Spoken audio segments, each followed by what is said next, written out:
What's up everyone, welcome back to the channel guys. This is Jeffrey from PSR Parts and today we are working on our own BMW M3.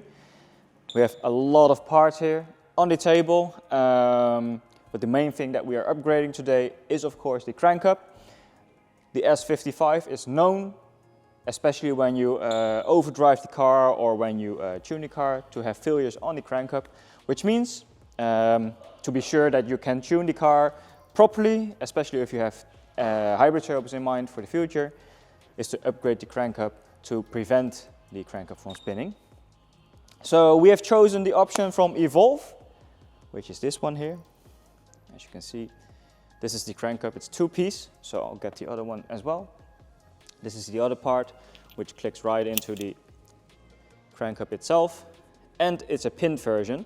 So there are a few versions that you can get for the crank up. This is a one-piece MMR version, but this is non-pinned. And we have chosen for the pinned version because we are planning to do hybrid turbos on this car in the future as well.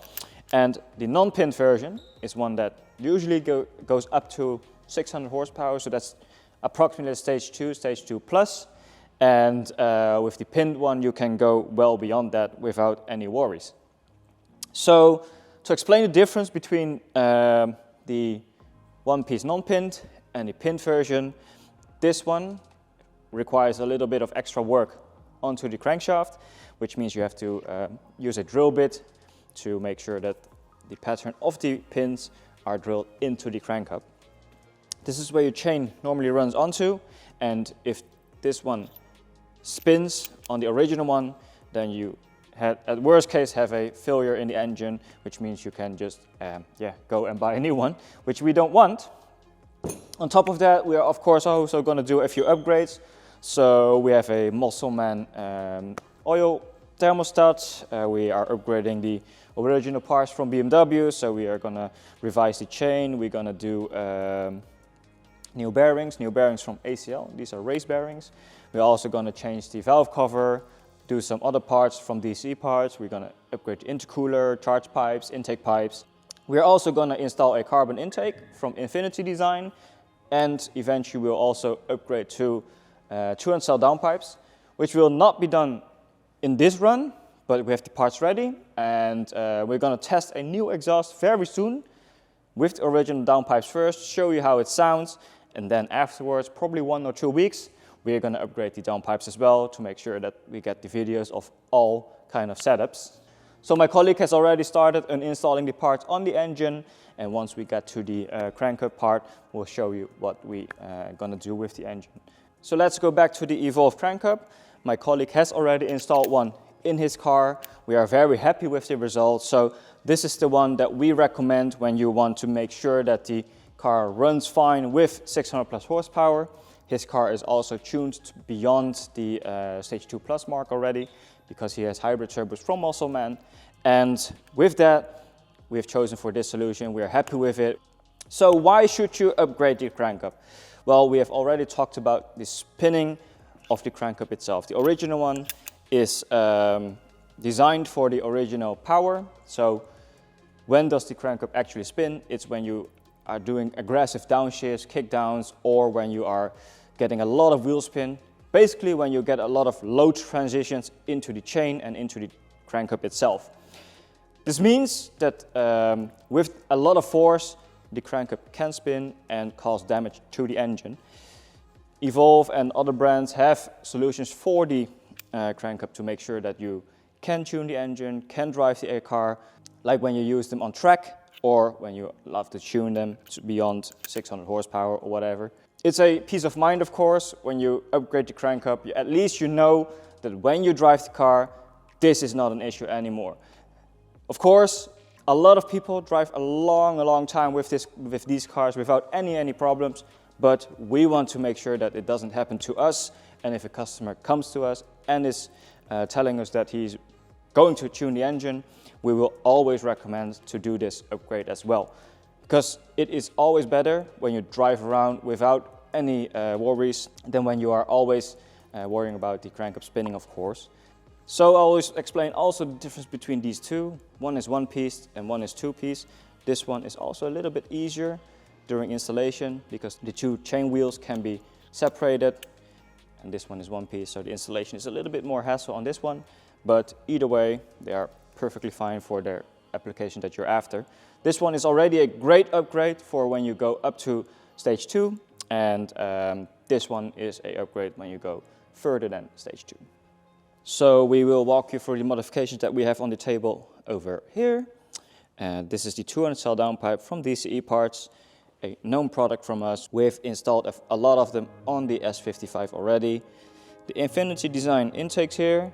We wanted to try something new, and we are super happy with the quality, how it looks and how it feels. Then we go to the intake pipes, turbo inlets, top mount intercooler. We also do a small modification in the suspension. This is the Moton and AST suspension bearing upgrade. This should give us a better turn-in feel and also, of course, better confidence when going into a corner. We're gonna replace the valve cover as well, intake, manifold gaskets, race bearings from ACL. Usually this is not an upgrade that is necessary when doing the crank up upgrade, but since we are up to it anyway and we want to know what the state of the engine is, we are going to change these as well. We have the spark plugs over here. This is the crank up box.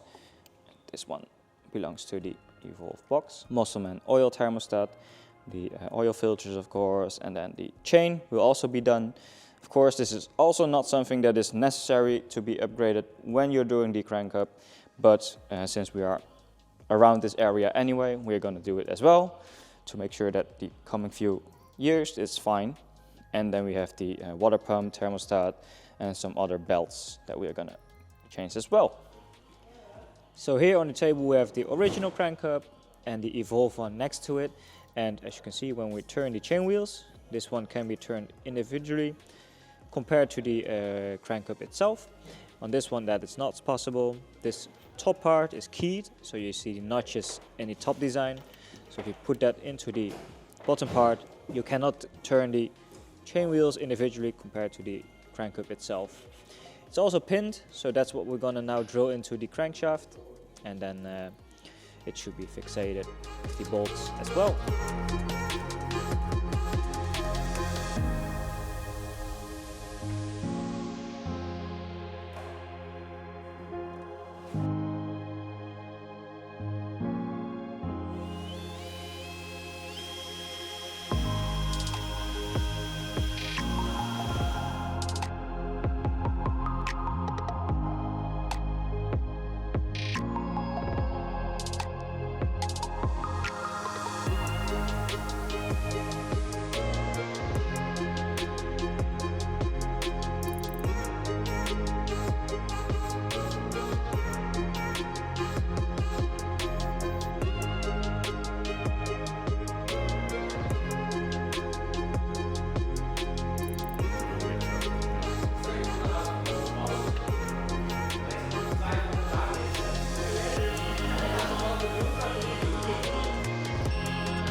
Uniball bearings.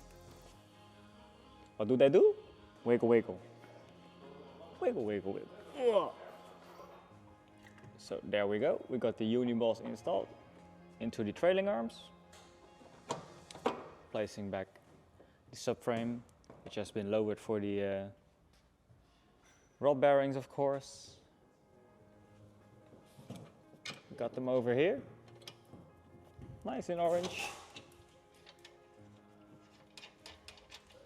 And what does that improve? Steering feel. With the power. Steering feel. So there we go, the operation crank up has been finished, of course along with the other modifications that we have done to the engine to make sure that the engine is in fresh condition. And as you might have seen on some of the clips, the rod bearings were kinda dark. Not too bad, it could have lasted a few more thousand kilometers, but you never know how the car was used in a previous life.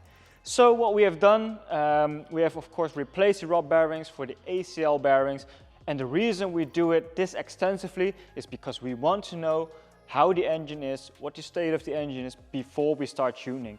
Of course, we get a lot of questions from our customers. What shall we do to my car when we want to do a stage 1, stage 2?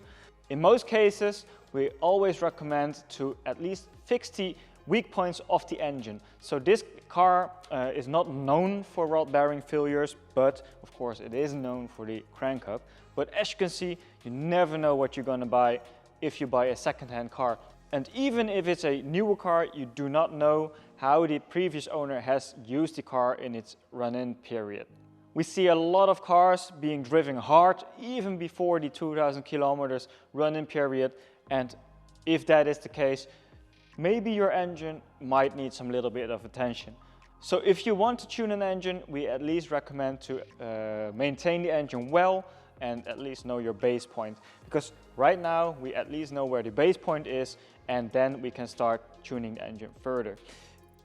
That way, when we drive the car, we feel safe, we feel confident when we ask for power, and the failure points that we have discussed for this engine have now been taken care of.